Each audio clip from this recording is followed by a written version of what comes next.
अस्सलाम वालेकुम नाज़रीन, आप देख रहे हैं प्रोग्राम अंदर की बात मुज़म्मिल सोहरवर्दी के साथ। मैं हूँ आपकी मेज़बान इक़रार। हमारे साथ मौजूद है मुज़म्मिल सोहरवर्दी। अस्सलाम वालेकुम sir, welcome to the show. क्या हाल है आपका? वालेकुम सलाम। बिल्कुल ठीक। आप सुनाएं, कैसी तबीयत है आपकी? मैं भी ठीक हूँ, अल्लाह पाक का शुक्र है। सर, सबसे पहले तो आज आपसे जानना चाहूंगी, ये जो हम्म। पाकिस्तान तहरीक इंसाफ की जानिब से स्पेशली चेयरमैन बैरिस्टर गौहर की जानिब से ये जो सलमान अहमद को टर्मिनेट किया गया है, इस मुतालिक आप क्या कहेंगे?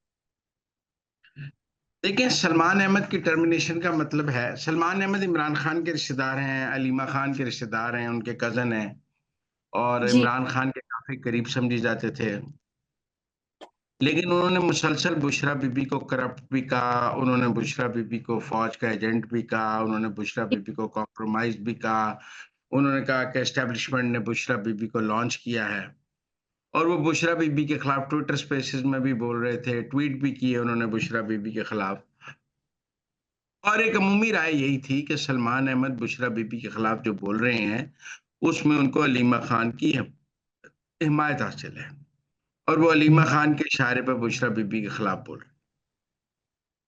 और ये खानदानी मसला है, ये कोई सियासी मसला तो है नहीं, क्योंकि ना सलमान अहमद का कोई पॉलिटिकल कैरियर है, ना बुशरा बीबी का कोई पॉलिटिकल कैरियर है, ना अलीमा।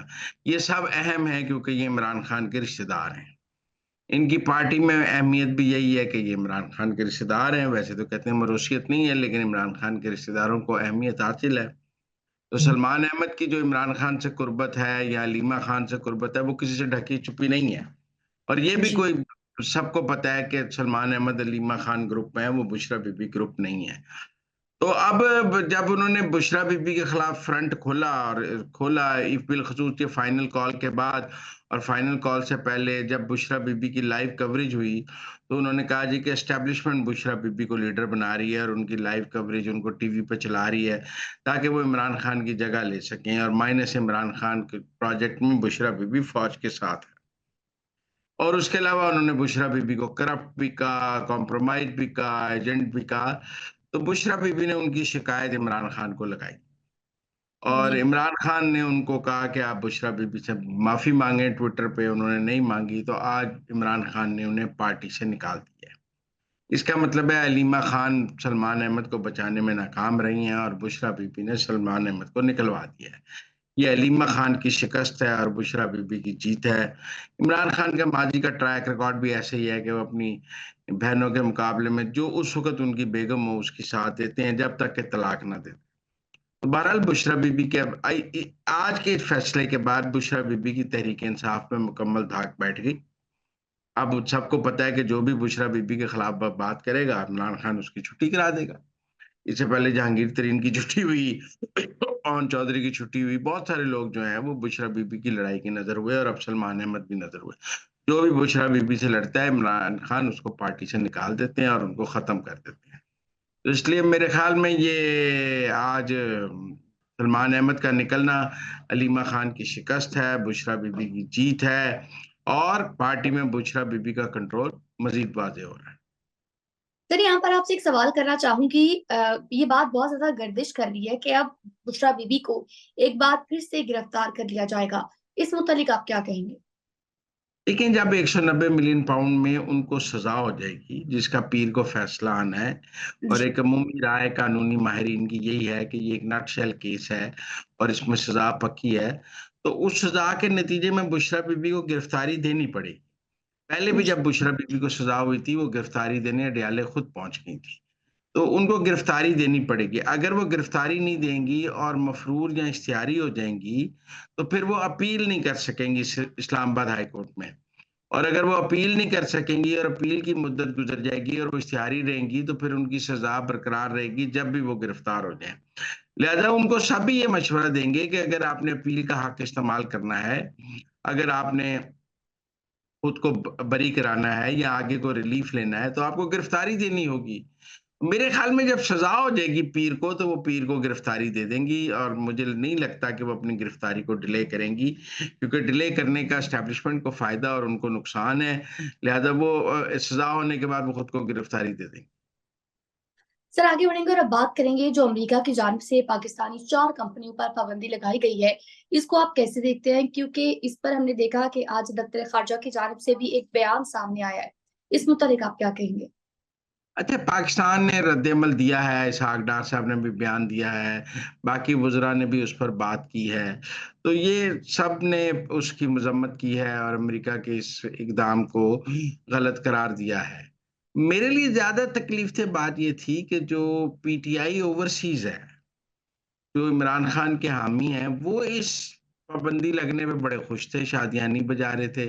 मतलब पाकिस्तान के मिसाइल प्रोग्राम पर पाबंदी लगे तो ये पीटीआई ओवरसीज़ इस पे बड़ी खुशियाँ मना रही थी और वो कह रहे थे कमाल ही हो गया है, देखें ना जी, अमेरिका ने पाकिस्तान के मिसाइल प्रोग्राम पर पाबंदियाँ लगा दी हैं, अब वीज़ों भी बंद हो जाएँगे, अब ये भी बंद हो जाएगा और तबाह हो जाएगा पाकिस्तान। तो मुझे समझ नहीं आई, ये सियासी लड़ाई तो अपनी जगह, आप इस हुकूमत को निकालना चाहते हैं, इस हुकूमत के खिलाफ एक जद्दोजहद कर रहे हैं। चलो जी, इस हुकूमत के को आप निकालने के लिए अमरीकी दबाव भी इस्तेमाल कर रहे हैं, चलो समझ आ जाती है। लेकिन आप उसमें पाकिस्तान के एटॉमिक प्रोग्राम को क्यों निशाना बना रहे हैं? आपको पाकिस्तान के न्यूक्लियर प्रोग्राम पर या मिसाइल प्रोग्राम पर पाबंदियों पर आप खुश क्यों हो रहे हैं?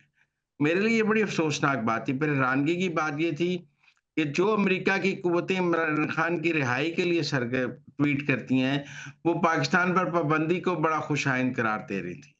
तो जो इमरान खान की लॉबी है, वो सारी, चाहे वो गोरी है, चाहे काली है, चाहे पाकिस्तानी है, वो सारे इन पाबंदियों पर आज ऐसे जश्न मना रहे थे जैसे पता नहीं उनको कोई बड़ी कामयाबी मिल गई है। और क्या इमरान खान रिहा हो गया है, क्या पीटीआई इक़्तिदार में आ गई है, क्या हुआ है, समझ नहीं आ रही थी। उनकी खुशियों की समझ नहीं आ रही थी कि वो पाकिस्तान की तबाही पर भी अब खुश हैं। तो ये बड़ा अफ़सोसनाक पहलू है। कहने को तो ये खुद को बाहर पाकिस्तानी डायस्पोरा कहते हैं। अब जहाँ तक इन पाबंदियों की बात है, ये खुश ज़्यादा हो रही हैं, ये पाबंदियाँ पाकिस्तान पर नहीं है। ये 4 कंपनियों पर पाबंदी लगाई गई है।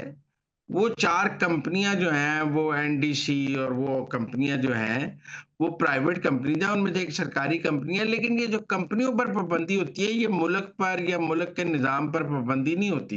लिहाज़ा इनकी खुशी भी कुछ ज़्यादा अच्छी का देर-पा मुझे नहीं लगती।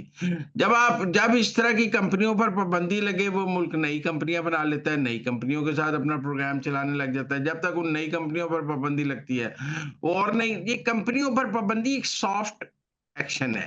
ये कोई हार्ड एक्शन नहीं है। हार्ड एक्शन वो है जैसे ईरान के ऊपर सैंक्शंस लगाई हुई हैं ईरान के न्यूक्लियर प्रोग्राम की वजह से। उन्होंने ईरान पर सैंक्शंस लगाई हुई हैं। जब लिबिया बना रहा था तो लिबिया पर सैंक्शंस थी। जब नॉर्थ कोरिया अपना मिसाइल प्रोग्राम या एटॉमिक प्रोग्राम चला रहा है तो नॉर्थ कोरिया पर सैंक्शंस हैं। लेकिन पाकिस्तान पर सैंक्शंस नहीं लगाई गई। ये कुछ 4 कंपनीज़ पर लगाई गई हैं और इस तरह कंपनीज़ पर पाकिस्तान पर बार-बार लगती रही हैं। मुख्तलिफ कंपनियाँ जो ये काम करती हैं, उन पर अमेरिका ने लगाई हैं, उनकी जगह नई कंपनियाँ क्रिएट हो जाती हैं, वो कंपनियाँ डोरमेंट कर दी जाती हैं। मेरे ख़्याल में जो खुशी है वो भी, मेरा मतलब, यहाँ तो ये पढ़े-लिखे जाहिल हैं, अमेरिका में रहते हैं, लेकिन इनको हकीकत पता कोई नहीं है। वो कहते हैं ना कि एक तो पढ़ते नहीं है और ऊपर से पढ़े-लिखे जाहिल हैं। वो जो पाकिस्तान पर पाबंदी, हर बंदा कह रहा है पाकिस्तान के मिसाइल प्रोग्राम पे 4 कंपनियों पर पाबंदी है, कंपनियाँ 4 नवी बन जाएँगी, ये एवें खुश होई जा रहे हैं।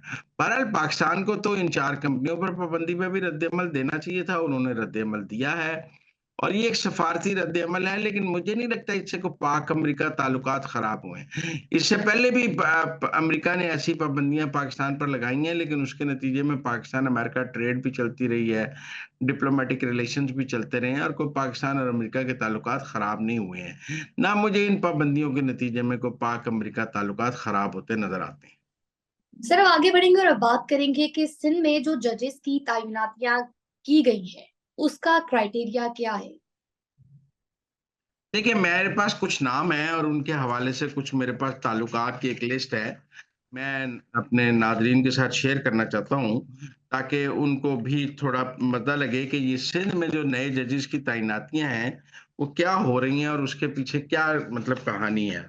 हम ज़रूर नया निज़ाम जो बना है 26वीं आईनी तरमीम के बाद उसके हामी हैं, क्योंकि हमारा ख़्याल था कि जजेस जो हैं ये अपने ही रिश्तेदारों को दोबारा जज बना लेते हैं और जजेस का अपने रिश्तेदारों को जज बना लेते हैं। एक जजेस फैमिली बन गई है और नए जज तैनाती में एक ब्रॉडर जो सिलेक्शन है वो नहीं है। लेकिन अब जो हम्म। नाम आए हैं, मतलब मैं आपको बताता हूँ, ज़रा देख लें। एक नाम आया है शाज़िया हिंजरा साहिबा का। शाज़िया हिंजरा फ़ारूक नाइक साहब की लॉ फ़र्म की एसोसिएट हैं। और ये हाई कोर्ट के जजेस जस्टिस अदनान उल करीम हैं सिंध हाई कोर्ट के, उनकी अहलिया भी हैं। अब आप देखें, दो पॉलिटिकल कनेक्शन ये है कि ये इस वक्त फारूक एच नाइक जो जुडिशियल कमीशन के पीपल्स पार्टी के मेंबर हैं, उनकी लॉ फर्म में एसोसिएट है, और एक जज साहब जस्टिस अदनान करीम साहब की अहलिया हैं। एक नाम आया काजी मोहम्मद बशीर साहब का, ये पीपल्स लॉयर्स फोरम सिंध के सदर हैं। फिर जो सिंध हाईकोर्ट के आईनी बेंच के सरबराह हैं मोहम्मद करीम आगा, उन्होंने भी कुछ नाम किए हैं। उनमें एक नाम है मिरान शाह का, वो पीपल्स पार्टी के रहनुमा नवीद कमर के भाई हैं। फिर आजम नजीर तारड़ साहब ने यासिर अहमद शाह साहब का नाम तजवीज किया है, वो मुस्लिम लीग नून के रहनुमा मोहम्मद शाह साहब के साहबजादे हैं। मंसूर अली शाह साहब ने चौधरी आतिफ रफीक साहब का नाम नामजद किया है, जो सुप्रीम कोर्ट बार के साबिक सदर मुनीर मलक की लॉ फर्म के पार्टनर हैं। सिंध हाई कोर्ट के जो चीफ जस्टिस है, उन्होंने एक नाम अब्दुल रहमान खान साहब का है, वो जस्टिस अताउर रहमान साहब के साहबजादे हैं। एक नाम उमैमा अनवर साहबा का है, वो साबिक अटॉर्नी जनरल अनवर मंसूर साहबा की साहबजादी हैं। एक नाम जो तजवीज हुआ है वो जिशान अब्दुल्ला साहब का है, जो पीपल्स पार्टी के रहनुमा रजा रब्बानी के लॉ फर्म के पार्टनर हैं। एक जाफर रजा साहब का हुआ है, जो मुर्तजा वहाब की लॉ फर्म के पार्टनर हैं। तो एक मुझे जो सिंध से नाम आए हैं नए जजेस की तैनाती के लिए, उनमें उनके पॉलिटिकल कनेक्शंस और जुडिशियल कनेक्शंस दोनों ही बड़े अजीब हैं। कोई जज का बेटा है, कोई जज की बहू है, कोई जज की बेटी है, कोई जज की अहलिया है। अब अगर आपने ऐसे ही नए जज तैनात करने हैं, तो फिर लोग 26वीं आईनी तरमीम पर भी बात करेंगे कि आपको 26वीं आईनी तरमीम पर इस तरह नहीं करना चाहिए। मेरे ख्याल में सिंध से जो नाम तजवीज हुए हैं, जो पीपल्स पार्टी ने और वहां के जजेस ने किए हैं, वो मेरिट पर नहीं है।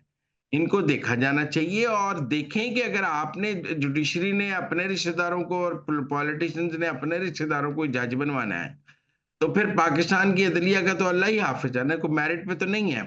लोग सही सवाल करते हैं कि अगर आपने चपड़ासी भी भर्ती होना हो तो उसका टेस्ट है, वो कहते हैं जी एनटीएस का टेस्ट देते हैं, फलान टेस्ट देते हैं। आपने ड्राइवर भर्ती होना हो तो आप उसका भी टेस्ट है। लेकिन अगर आपने हाईकोर्ट का जज भर्ती होना है, तो ना उसका कोई क्राइटेरिया है, ना कोई टेस्ट है। एक नाम तजवीज हो जाए, वोटिंग हो जाए, आप जज बन जाते हैं। तो मेरा मतलब है, ना उसकी कोई अहलियत का इतना है, ना कुछ है। आप किसी लॉ फर्म में एसोसिएट भी हैं तो आप हाईकोर्ट के जज हो सकते हैं। तो मेरे ख्याल में इस सारे सिस्टम को रिव्यू करने की जरूरत है। ये कोई ठीक सिस्टम नहीं है, इसके नतीजे में पाकिस्तान की अदलिया की कोई बेहतरी नहीं।